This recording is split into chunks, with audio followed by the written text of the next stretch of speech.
अस्सलाम वालेकुम नाजरीन, मेरी आज की वीडियो का मौजू है हम अल्लाह ताला की नाशुक्री क्यों करते हैं। एक दफा का जिक्र है कि एक बादशाह था, उसकी बहुत बड़ी सल्तनत थी, उसकी 7 बेटियां थी मगर बेटा कोई ना था। जब वो खुश होता एक मजमा लगाता था और लोगों से सवाल करता और जो उसके सवाल का जवाब देता तो उसको उसके मन पसंद का तोहफा मिलता। एक दिन बादशाह बहुत खुश होता है और अपनी 7 बेटियों को बुलाकर पूछता है कि मैं तुमसे एक सवाल पूछूंगा और अगर जवाब अच्छा लगा तो तुम्हें मन पसंद इनाम दिया जाएगा। सब एक कतार में खड़ी हो जाओ और एक एक करके बताओ कि तुम किसका दिया खाती हो और किसका दिया पहनती हो। 7 में से 6 बेटियों ने कहा कि अब्बा हजूर, हम आपका दिया खाते हैं और आपका दिया ही पहनते हैं और आपकी ही वजह से हमारी ये शान शौकत है। ये सुनकर बादशाह बहुत खुश हुआ और सबको उनकी मनपसंद चीज दे दी। मगर जब सबसे छोटी बेटी की बारी आई तो उसने कहा कि मैं अल्लाह का दिया खाती हूँ और अपनी किस्मत का पहनती हूँ और ये मेरा नसीब है। बादशाह ये सुनते ही आग बगोला हो गया और कहने लगा, तूने मेरी नाशुक्री की है, तुम्हें इसकी सजा जरूर मिलेगी। शहजादी ने कहा, जो हुक्म अब्बा हजूर। बादशाह ने सिपाहियों को हुक्म दिया कि जाओ और इसे जंगल में छोड़ाओ, मैं भी देखता हूँ कि मेरे बगैर कैसे अल्लाह का दिया खाती है और अपने नसीब का पहनती है। शहजादी से तमाम जेवरात वापस ले लिए गए और इसका खस्ता हाल कपड़ों में और बगैर किसी साजो सामान के बादशाह के हुक्म के मुताबिक जंगल में छोड़ दिया गया। लेकिन शहजादी पुरसुकून और मुतमईन थी और इसे अल्लाह पर तवक्कल और भरोसा था कि मैंने जो रिज़्क और ऐशो इशरत मेरे नसीब में लिखी है मुझे जरूर मिलेगी।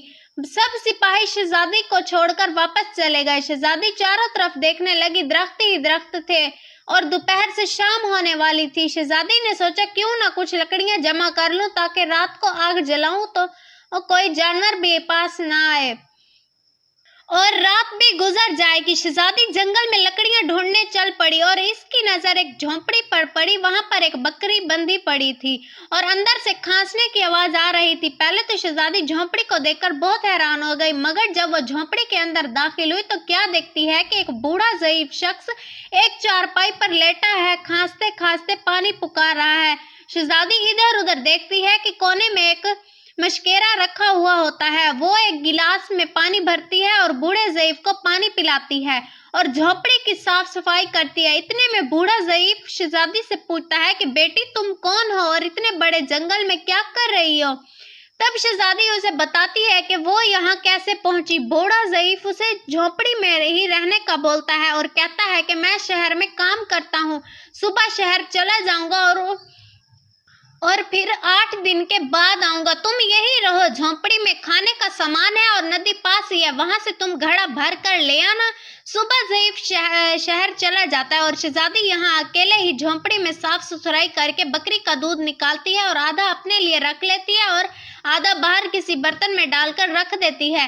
रात को किसी जानवर को भूख प्यास लगी होगी तो कोई पी लेगा और खुद अंदर आके सो जाती है। सुबह सवेरे जब शहजादी उठती है और क्या देखती है कि दूध का बर्तन खाली है और पास एक लाल लाल कपड़ा है जो देखने में नायाब और कीमती मालूम होता है और इसके पास ही निशान लगे महसूस होते हैं। तब शहजादी को याद आता है कि बचपन में उसने सुना था कि नायाब इंसान खुश होता है तो एक ऐसा लाल रंग उगता है और इसकी कीमत हीरे से भी ज्यादा महंगी होती है। शहजादी बहुत हैरान होती है और दिन में सोचती है कि शायद वो भूखा था इसलिए वो दूध पीकर लाल कपड़ा छोड़ गया और वो लाल कपड़ा उठाकर अपने पास रख लेती है और अगली रात वो बर्तन में दूध रख देती है और अगली सुबह जब देखती है तो एक लाल कपड़ा और आया पड़ा होता है और ऐसे ही करते करते 7 दिन गुजर जाते हैं और शहजादी के पास 7 लाल कपड़े जमा हो जाते हैं और फिर अगले 8वें दिन बूढ़ा ज़ईफ भी आ जाता है। तब शहजादी उसे लाल कपड़ा दिखाती है और उसे सारा वाकया सुनाती है और बूढ़ा ज़ईफ को 3 लाल कपड़े देती है और कहती है कि शहर जाकर ये लाल कपड़े बेच आओ और आते वक्त अपने साथ महल बनाने वाले मजदूर को लेते आना। बाकी 4 लाल कपड़े शहजादी अपने गले में माला के तौर पर पहन लेती है और कुछ ही महीनों में जंगल में एक आलीशान महल तैयार हो जाता है जिसमें बूढ़ा ज़ईफ और शहजादी रहने लगते हैं। ऐसा खूबसूरत महल जिसमें हर आसाइश, नौकर चाकर और दुनिया की हर नेमत मौजूद होती है। शहजादी जंगल में एक लकड़ी की फैक्ट्री लगा देती है जिसमें गरीब लोग काम करते हैं और उनकी रोटी भी चलती रहती है। देखते ही देखते जंगल एक शहरनुमा बन जाता है और दूर दूर तक धूम मच जाती है कि शहजादी बहुत रहमदिल है। ये खबर ऐसे ही बादशाह तक पहुंच जाती है तो बादशाह के दिल में इश्तियाक चाहत होती है कि देखूं तो सही कौन सी मुल्क की शहजादी है जिसकी इतनी तारीफें हैं। बादशाह सिपाहियों के हाथ पैगाम भेजता है तो बादशाह के सिपाही जब शहजादी को पैगाम देते हैं तो शहजादी हैरान रह जाती है और ये पैगाम देती है कि बादशाह सलामत एक ही शर्त पर हमसे मिल सकते हैं कि वो अपनी तमाम बेटियों को साथ लेकर आए। सिपाही बादशाह को ये पैगाम जाकर देते हैं। एक दिन बादशाह अपनी तमाम बेटियों के साथ शहजादी के महल में आ जाता है। शहजादी उनके चेहरे पर निकाब करके आके मिलती है, उनके 7 रंग के खाने पेश करती है और हर खाने के साथ इसी रंग का जोड़ा और जेवरात पहन कर आती है। महल की खूबसूरती, शान और शौकत और शहजादी के अंदाज बादशाह और बाकी तमाम शहजादियों को बहुत हैरान और मुतासिर करते हैं। आखिर में बादशाह शहजादी को कह ही देता है कि तुम मेरी बेटी की जगह पर हो और मैं भी तुम्हारे कहने पर अपनी तमाम बेटियों को साथ लेकर आया हूँ। फिर हमसे ये पर्दा किस लिए है? बहुत इसरार करने पर ये कह देती है कि ठीक है, मैं तैयार होकर आती हूँ। सब शहजादियां आपस में सरगोशियां करने लगती हैं कि इतनी तो प्यारी थी, महंगे जेवरात पहने हुए हैं और कितना तैयार होकर आएगी। इतने में क्या देखती हैं कि कोई खस्ता हाल कपड़ों में चला आ रहा है और गौर करने पर बादशाह को याद आता है कि ये तो अभी तक जिंदा है। मैं तो सोचता था कि इसको जंगली जानवर खा गए होंगे और मैंने अपने सिपाहियों को इसकी खबर लेने भेजा था और उन्होंने भी मुझे बताया था कि वहां शहजादी का कोई नामो निशान तक नहीं है। तो ये कैसे मुमकिन है कि बादशाह खुशी से झूम उठता है और कहता है शहजादी को बुलाओ और मैं तुम्हें शहजादी से आजाद करवा कर ले जाऊंगा और शहजादी तुम्हारी कीमत की बजाय चाहे मेरी बादशाहत ही क्यों न रख ले।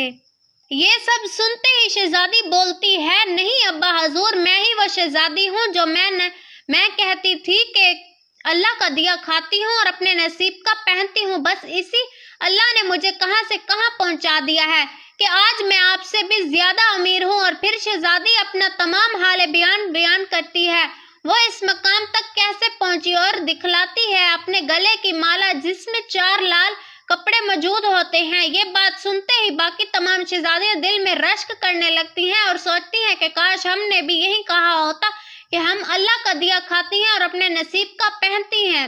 अल्लाह की जात पर यकीन और भरोसा रखना चाहिए। वो अपने चाहने वालों को तन्हा नहीं छोड़ता और जो नेमतें हमें अता की हैं और इस पर अल्लाह का शुक्र अदा करना चाहिए। अल्लाह पाक हम सबको अपने ईमान की मजबूती दे और हमेशा अपना ही मोहताज रखे। आमीन या रब्बल आलमीन।